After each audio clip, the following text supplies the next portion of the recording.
Assalamualaikum warahmatullahi wabarakatuh. Yang terhormat Prof. Dr. Wahyu Sri Ambar Arum, MA, dan Bu Ulia Amalia MPD.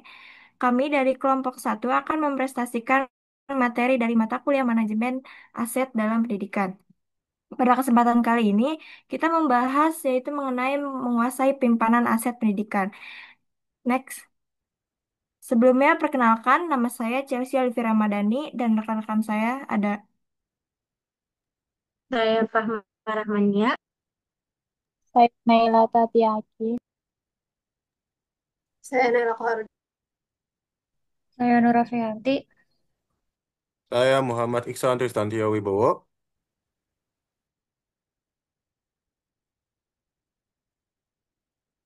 Next. Oke, baik teman-teman. Jadi di slide ini kita akan membahas tentang pengertian dan tujuan penyimpanan aset. Kenapa? Kenapa ini penting? Karena aset adalah kekayaan sekolah atau lembaga yang mendukung semua aktivitas, terutama proses pembelajaran. Kalau pengelolaannya asal-asalan, otomatis akan berpengaruh ke jalannya kegiatan belajar mengajar. Selanjutnya yaitu pengertian penyimpanan aset. Penyimpanan aset itu bukan sekedar menaruh barang di gudang. Lebih dari itu, penyimpanan adalah kegiatan menata, menjaga, dan mengamankan barang agar kondisinya tetap terpelihara, mudah ditemukan, dan siap dipakai kapanpun dibutuhkan. Sedangkan pengertian dari aset yaitu bisa berbentuk barang bergerak seperti dokumen, komputer, meja, kursi, maupun barang yang tidak bergerak seperti gedung, lahan sekolah, atau arsip penting organisasi. Jadi, intinya penyimpanan adalah bagian dari manajemen yang memastikan semua aset itu tetap terjaga kualitas dan nilainya. Untuk tujuan penyimpanan aset, yaitu untuk memastikan aset yang dimiliki sekolah dapat dimanfaatkan secara maksimal dengan kondisi yang selalu prima, aman, dan siap digunakan. Kalau penyimpanan ini dilakukan dengan baik, ada beberapa keuntungan yang didapat. Yang pertama, kualitas aset ini tetap terjaga dan umur pemakaiannya bisa lebih lama. Yang kedua, proses pembelajaran ini juga bisa berjalan lancar tanpa hambatan, misalnya karena kursi rusak, komputernya error, atau fasilitasnya ini tidak sesuai kebutuhan. Selain itu, dengan sistem penyimpanan yang rapi, sekolah ini jadi lebih mudah dalam melakukan pengawasan, pencatatan inventaris, serta pemeliharaan aset secara rutin. Hasil akhirnya, pengelolaan sekolah jadi jauh lebih efisien dan efektif, sehingga mendukung tujuan pendidikan secara keseluruhan. Jadi, bisa saya simpulkan bahwa penyimpanan aset itu bukan hal sepele. Justru lewat penyimpanan ini yang baik, sekolah ini bisa menjaga kualitas fasilitasnya dan memudahkan pengawasan, dan pada akhirnya menciptakan lingkungan belajar yang kondusif untuk guru maupun siswanya. Selanjutnya,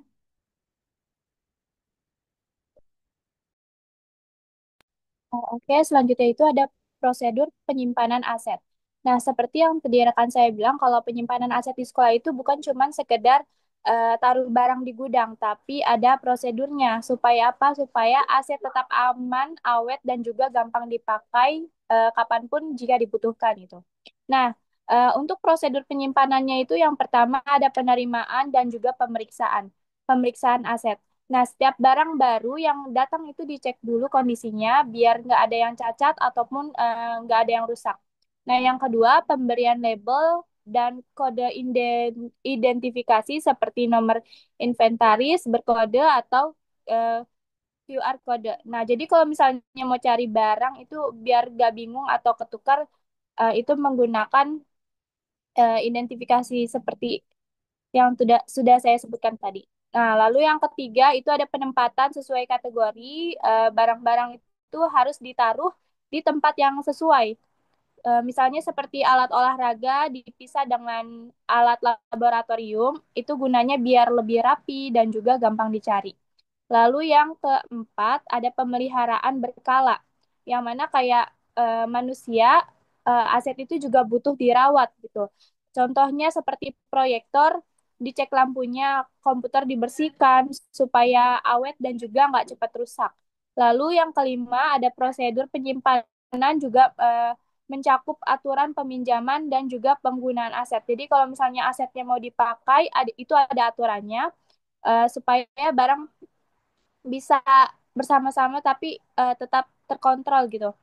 Lalu yang keenam ada audit dan juga pelaporan. Nah, terakhir itu dilakukan pengecekan dan juga laporan supaya sekolah tahu barang apa saja yang masih ada, lalu apa saja yang rusak ataupun hilang. Nah, jadi prosedur penyimpanan aset itu bukan bikin semua barang di sekolah kita tuh lebih tertata, lebih awet, dan juga gampang dipakai. Jadi nggak ada lagi uh, cerita barang rusak atau barang hilang ataupun tidak dirawat seperti itu. Next. Selanjutnya ada tata cara penyimpanan aset. Yang pertama itu ada melakukan identifikasi dan klarifikasi.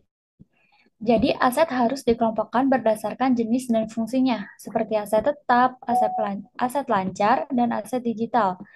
Dengan demikian, pengelola fasilitas dapat dengan mudah mengetahui lokasi dan kondisi barang tanpa harus melakukan pengecekan fisik secara berkala. Yang kedua itu ada mencatat dan memberi label nama secara sistematis. Yang umum digunakan itu seperti pemberian kode seperti barcode atau QR code merupakan cara umum yang dilakukan beberapa sekolah dan kampus. Biasanya pencatatan dilakukan melalui sistem informasi manajemen aset seperti SIMAK BMN untuk sekolah negeri atau sistem internal berbasis digital. Penggunaan teknologi informasi dalam pencatatan aset terbukti meningkatkan efisiensi dan akurasi data inventaris. Yang ketiga itu ada penempatan aset di gudang harus efisien dan mendahulukan kemudahan akses. Itu seperti gudang dibagi ke dalam zona-zona penyimpanan berdasarkan jenis barang dan frekuensi penggunaannya. Barang yang sering digunakan ditempatkan di area yang mudah dijangkau, sedangkan barang cadangan atau arsip biasanya disimpan di bagian yang lebih dalam. Penggunaan rak bertingkat dan kontainer tertutup menjadi cara umum untuk dilakukan. Selain itu, sistem FIFO first in first out digunakan untuk barang habis pakai agar tidak kadaluarsa, sedangkan LIFO last in first out kadang diterapkan untuk barang cadangan. Yang keempat itu menyediakan sistem berbasis cloud untuk memantau stok secara real time, mempercepat proses audit, dan meningkatkan transparansi. Ini biasanya menggunakan sistem digital dalam pengelolaan aset, tetap sekolah memberikan kemudahan dalam pelaporan dan pengawasan oleh pihak internal maupun eksternal. Yang kelima itu, gudang harus dilengkapi dengan kamera pengawas untuk menjaga keamanan dan kontrol akses untuk mencegah kerusakan atau kehilangan aset. Yang terakhir itu, sistem aktivitas keluar masuk barang harus dicatat secara rinci dan laporan disusun secara berkala oleh pengelola aset. Dengan demikian, lembaga pendidikan dapat memastikan aset yang dimiliki tidak hanya terjaga dengan baik, tetapi juga memberikan manfaat maksimal dalam mendukung proses belajar mengajar. Boleh di next.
Kemudian ada prinsip-prinsip penyimpanan aset.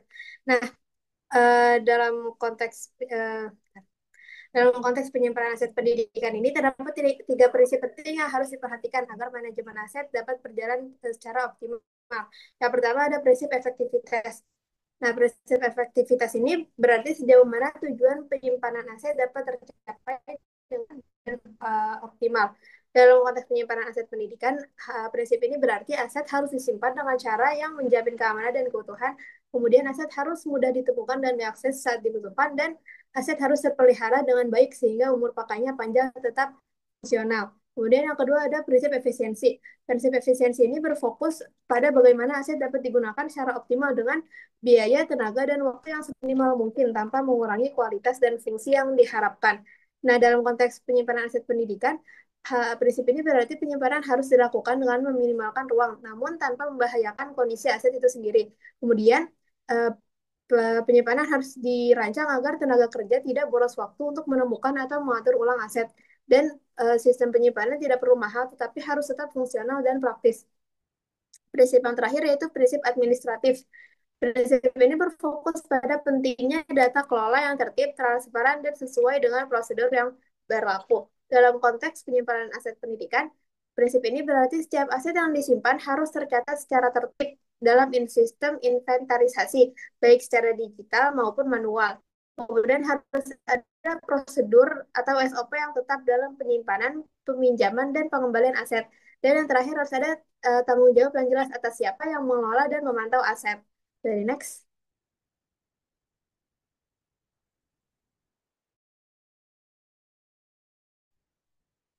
Lalu untuk selanjutnya ada macam-macam gudang. Nah, gudang sendiri adalah elemen penting dalam rantai pasok pendidikan karena berfungsi sebagai tempat penyimpanan sekaligus pusat distribusi berbagai perlengkapan sekolah maupun universitas. Nah, keberadaan gudang ini yang terkelola dengan baik akan mendukung kelancaran aliran barang, menekan biaya operasional, serta meningkatkan kepuasan pengguna seperti guru, siswa, dosen, maupun staf yang lain. Nah, gudang ini dibagi menjadi dua, ada gudang menurut tempat penyimpanan dan gudang menurut bentuknya.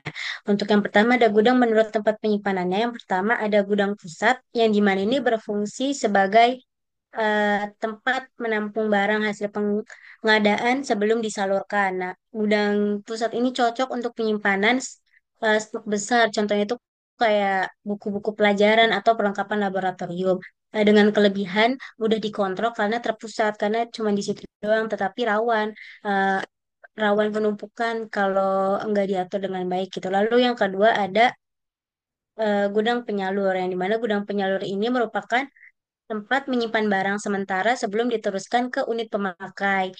Efisien karena mempercepat distribusi ke sekolah-sekolah di daerah, tapi butuh koordinasi yang ketat supaya nggak salah salur gitu. Lalu yang ketiga ada gudang transit yang dimana itu dipakai untuk menampung barang dalam waktu singkat sebelum dikirim ke tujuan akhirnya.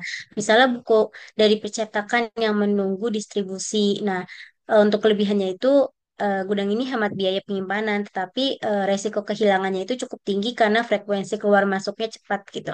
Lalu yang berikutnya ada gudang khusus. Gudang ini dirancang untuk barang dengan karakteristik khusus seperti bahan kimia, arsip, atau barang yang mudah pecah gitu.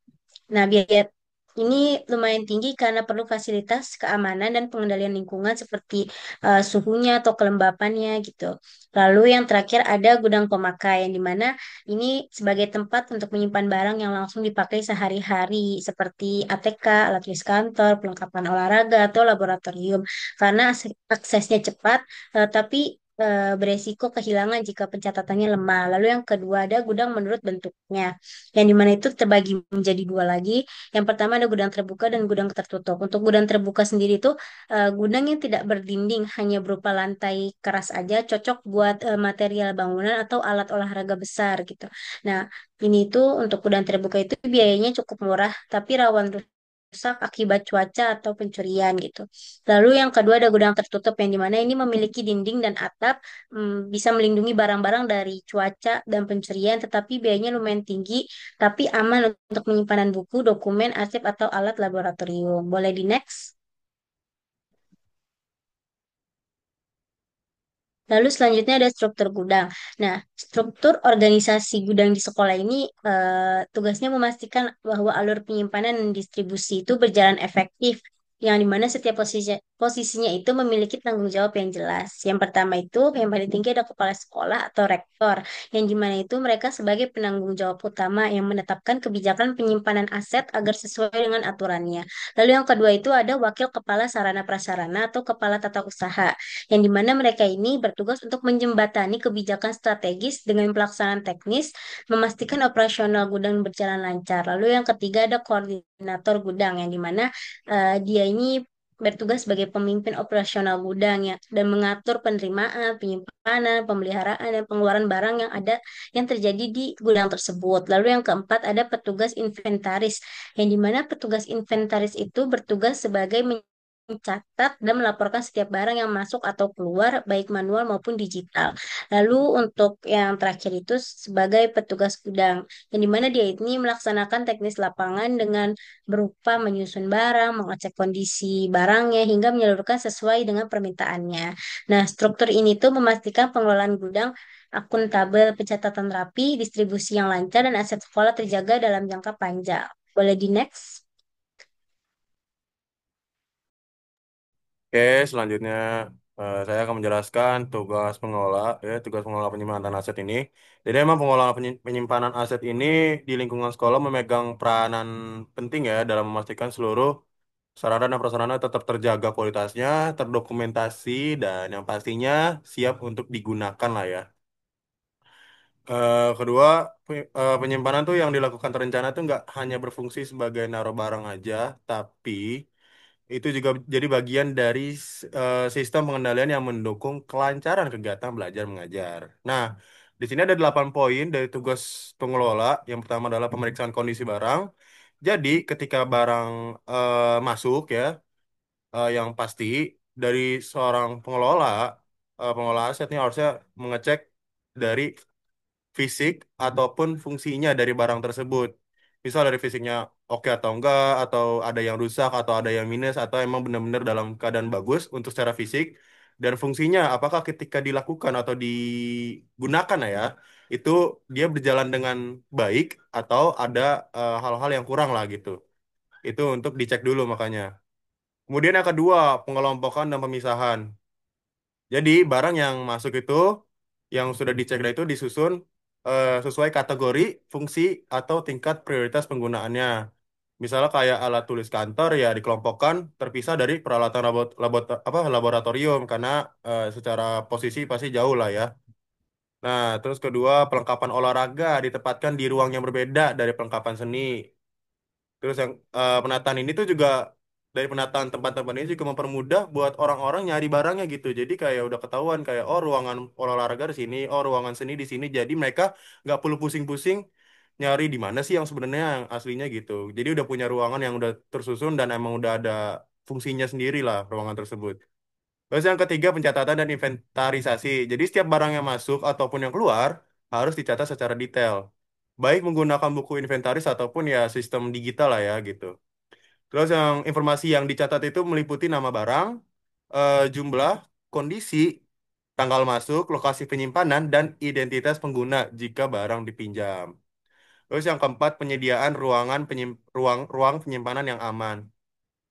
Jadi ruangan penyimpanan itu sebenarnya harus memiliki sistem keamanan yang bagus atau standar keamanan kayak terlindung dari kelembapan, suhu ekstrim, hama, atau resiko pencurian. Selain itu, ruangan harus memiliki ventilasi yang baik, pencahayaan yang cukup, dan sistem penguncian yang memadai agar hal-hal yang tidak diinginkan dari barang itu tidak terjadi lah gitu. Jadi secara tidak langsung barang ini dirawat dengan baik gitu. Lalu yang kelima, pengaturan akses dan pengambilan barang. Barang disusun dengan sistem memudahkan pengambilan. Contohnya menggunakan prinsip FIFO atau first in first out agar barang lama digunakan terlebih dahulu dan tidak menumpuk. Selain itu, pengelola dapat menggunakan label, kode warna, atau sistem rak bertingkat untuk mempermudah identifikasi identifikasi dan pengambilan barang. Pengaturan ini juga membantu menghindari kesalahan dan penggunaan barang dan mempercepat proses distribusi saat dibutuhkan. Kemudian yang keenam adalah pengawasan penggunaan dan peminjaman. Jadi pengelola menetapkan prosedur peminjaman yang jelas, termasuk pencatatan identitas peminjam, tanggal peminjaman, dan batas waktu pengembalian. Selain itu, pengelola dapat membuat formulir peminjaman dan menetapkan sanksi jika barang tidak dikembalikan tepat waktu atau dalam kondisi rusak.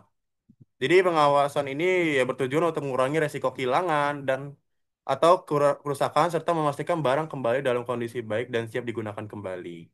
Terus yang kemudian yang ketujuh adalah koordinasi dengan pihak sekolah. Jadi pengelola harus berkomunikasi dengan guru, staf, dan kepala sekolah untuk memastikan kebutuhan penyimpanan terpenuhi dan penggunaan barang dapat diatur secara terjadwal. Jadi koordinasi ini mencakup diskusi penggunaan barang, mengenai kebutuhan barang baru, kemudian pemakaian ruang penyimpanan, serta pelaporan kondisi barang secara berkala. Kalau adanya komunikasi yang baik, pengelolaan aset dapat berjalan lebih efisien. Kedelapan, yang terakhir adalah pemeliharaan barang disimpan. Barang yang berada di ruang penyimpanan tetap perlu melakukan perawatan rutin ya, seperti pembersihan, pengecekan fungsi, dan perbaikan ringan. Jadi pembersihan dilakukan secara berkala untuk mencegah debu dan kotoran menumpuk. Kalau ngecek fungsi ya, jadi bertujuannya memastikan barang agar tetap dapat digunakan dengan baik. Dan jika ditemukan kerusakan kecil, pengelola dapat melakukan perbaikan atau melaporkan kepada pihak terkait.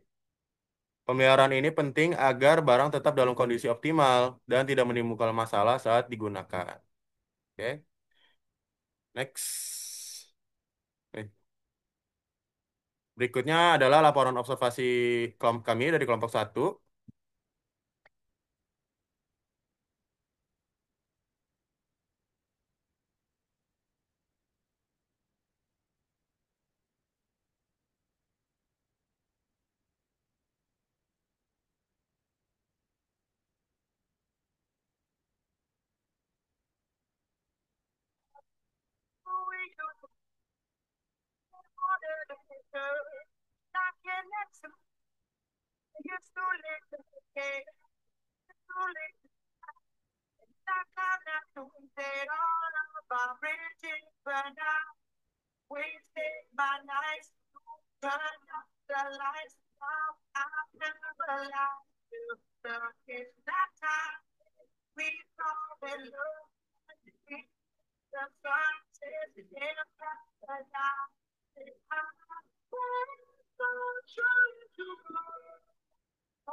Oke, sudah selesai ya laporan observasinya dari kami. Silakan dilanjutkan oleh teman saya. Silakan. Oke, jadi di sini ada identitas sekolahnya. Jadi SMP Pembangunan merupakan sekolah swasta yang berakreditasi B yang berlokasi di Jalan Pengayoman 3, nomor 95, Utan Kayu Utara, Kecamatan Matraman, Kota Administrasi Jakarta Timur, Provinsi DKI Jakarta. Sekolah ini tuh berdiri sejak tahun 1964. Sekolah ini memiliki sejarah panjang dalam memberikan layanan pendidikan bagi masyarakat sekitar dengan tenaga pendidik, staf, dan jumlah siswa yang terus berkembang sesuai kebutuhan zaman. SMP Pembangunan berkomitmen menjaga kualitas pembelajaran. Sekolah ini memiliki berbagai sarana, antara lain ruang kelas, laboratorium, komputer, perpustakaan, serta pojok literasi di setiap kelas. Namun, keterbatasan fasilitas, kerusakan akibat usia, maupun bencana banjir, serta keterbatasan guru dalam memanfaatkan teknologi masih menjadi tantangan nyata yang dihadapi. Boleh next.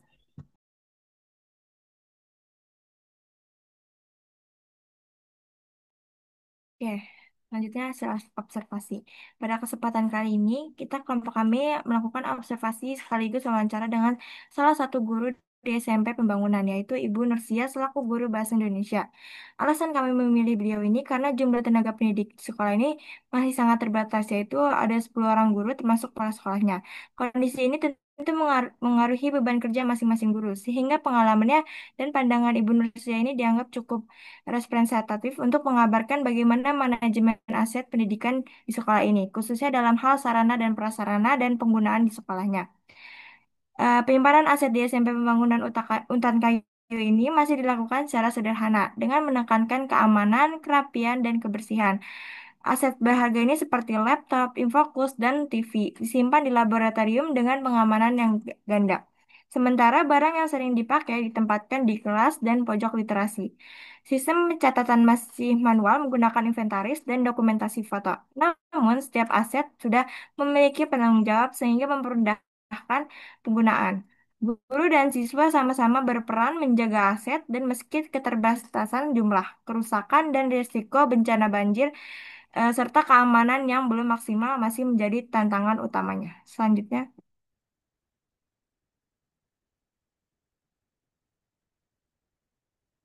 next. Di sini ada kondisi sekolahnya, yaitu ada ruang kelas, terus ada ruang guru, ada lab komputer yang dan ada isinya ada komputer dan ada TV-nya. Dan selanjutnya ada perpustakaan. Selanjutnya,